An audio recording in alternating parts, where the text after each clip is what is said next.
The bad practice here anymore? Well, Manolo, we call him cariñosamente Manolo, Jose Manuel, that's his name, Jose Manuel Mota. And normally they'll say, you're the one on this side, you're the one that conducts the interviews. And, but this time it's my turn, and I'm very privileged to have you as a brother, as a friend as well in the Lord.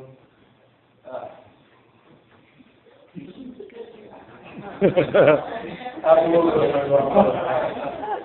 As an interviewer, you don't have to break into certain moments. And now it's my time to say, well, maybe everything's going to be right now. We're going to have a great time. Then we'll move on to blessings. I know that both of us will probably cry here today, but you know what's cool about this whole thing is that this is community, and this is what really America should be more about. This is what our kids should learn more about. This is about praising the Lord. This is not about religion. This is about just love for Christ. And that's what we've learned through the years. Domingo was a big part of that for me. Our days back in spring training with the Royals, where we shared the word. Domingo taught me some of these things, and I asked him questions. He asked me questions. We were famous in the Kansas City Royals minor league complex for the juicer that we had in our room. And we were juicing up and down with that power of the juicing, and you name it. I mean, if there's a cure for anything, Domingo would get in that book and go, hey, here, right here, I got it. Tell what you have, let's get it started.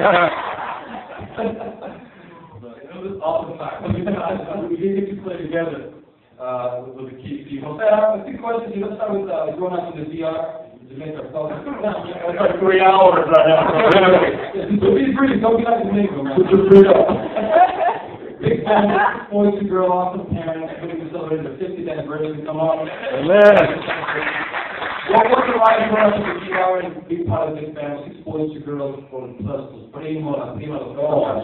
The unending food. I mean, there is cooking all the time. There's people coming in and out. There's people from the street coming together. But the main thing was that growing up with a big family, to me, looking back, you don't know right at that time what it means, or it's a little brother's bugging me, get it out of here, mom, dad, he's bugging, But you start to appreciate that that's when our parenting pretty much began, with taking care of the little ones and learning from mom and dad. The responsibility of when my dad was away, of us being the man of the house. My dad used to travel so much, obviously he still does, but I recall it was right to the airport to drop my dad off. He would always say, remember, you are now the man of the house. So I was like, man, kind of cool. But the biggest blessing was just the interaction and the love, from one to the other, and just being able to spend time with so many, obviously in our family, that we could share and cry and scream and throw objects at. It was our little community. Do you remember one time I punched you? I did. And then you grabbed your chair and threw me the chair off. I was going. He was on a rocking chair. I pulled him back. Bam! Straight back. Those are my years as a little punk. I was talking back to my brother, and he gave me a coscorrón, and like this. Like this. I was upset. I looked at the rocking chair, I was like, I didn't know, it was flying. Good times, man, good times. Now, you went to Catholic school, we all K-12. The previous kind of experience there was a priest and just being a private K-12 environment. Structure. I think we learned structure so much. And I would never trade that education for anything in the world. And just as harsh as they were with us, they were teaching us something. As sometimes we went home and like, what the heck was all about? This guy's supposed to be a priest, teaching me this, teaching me that, but I'm learning something else. I'm like, man, come on. And they all started to us with nuns. Because remember, Andy, Cecilia and I went to Philadelphia State at first, and that was with nuns. Let me tell you, there was this little nun in first grade. She had a metal ruler.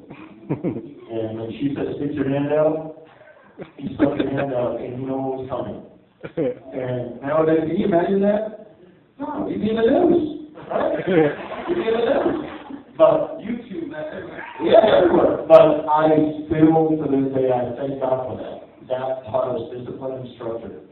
in the most archaic way nowadays, but they taught us something, and it was about discipline, respect and authority, and I think we all needed that early. Yo remember la profesora Nereida, una maestra de cuarto grado, me rompió la regla en la cabeza. One time I did do my homework, Mota, su tarea, Mota, your homework. She took a ruler, I had my little pro, like 2, 3 inches. She got a ruler, a plastic ruler, and it goes, bang, that thing broke in my head. Like, what was that all about? You know, can't spread it around, man. But just real quickly, when you go up to high school, the priest will tell you, someday you're going to appreciate this, someday you're going to stand up and think about what you went to Colegio Castans and be thankful. We're like, yeah, right. You know what? It happened to me very early when I was at Cal State Fullerton in my first class, history class, freshman year. They started talking about something we had done in school 3 years before. And I'm like, yes, they were right. Very true. Because when I went to JC and Kenyatta College in Northern California, I'm like, I've been through this stuff. It was really, even though we're strangers and immigrants, really, we really prepared us well. Because, I mean, I was frightened of even just junior college, but I'm thinking, it was a college prep, that's why. So we prepared us very well. And one of the best encounters I had when I was at GR this last Christmas was seeing Padre Gasso, Padre Sacerdote. That was an incredible encounter. One time I wore my dad's World Series ring to school. My dad's like, I did the red word, show it to the guys. One of the priests saw me wearing that in class and said, stand up. When they said stand up, it was like, it's okay, no, stand up. Message. You did nothing for that ring, he told me. You did nothing for that ring, and you should not be wearing that ring again here. Man, I feel like this case. But it's not me, I go, someday, I'll have my own ring. Amen. We're going to get to that. We're going to get to that. I tell my family life, your wife, Marie, how'd you meet? How many kids you have? What are they up to? Well, I'm truly blessed to celebrate 25 years. And Marie, my wife, graduated from USC. We met at Dodger Stadium, believe it or not. So a truly faithful marriage. And just by chance, I was there watching with my dad. I was in college. One of those Sundays when we were in college, we used to go see Dad on Sunday. Like, I gotta get $10 for gas or something. But it was truly a blessing to meet her. And I was not one that I don't think any of us, maybe for the later generation, were aligned to going out and clubbing and this and that to the extreme, you know. And we all did that. But I was pretty much in my mind thinking already in college, I want to settle down early. I've seen too many guys just fall too fast and not use their talents. And just thinking, I want to settle down early, and I like to find a girl that I can, you know, grow with and understand and understand that it doesn't have to be from whatever cultures, whatever God wants from me. And I recall that when I met Marie, it was in the, as I say in the stands, in front of her as I brought her. I just said, man, this could be the girl right here. And I went home that night and I told my sister Cecilia, I said, I think I'm ready to go over and marry. And that took, because I was a ball player in college and she was not convinced I was for real. Like, yeah, other guy, there we go again.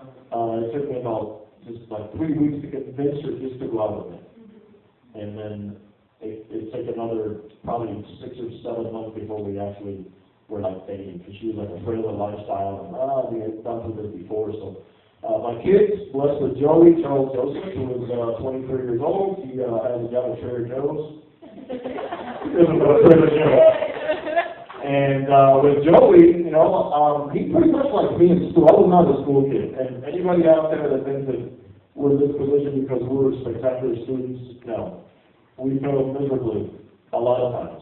Miserably. I mean, sometimes I was so afraid of showing my grades to my parents because I knew it was coming. I was not going to be able to play baseball. And I would hide it for a couple of days until that Saturday went by so I could play baseball and then show it to them because I know what was coming. But Joey, we went through our struggles of learning with that he is not a school kid. And as much as we wanted to plan his path, like you're gonna go to college, and then you're gonna do this, you're gonna do that.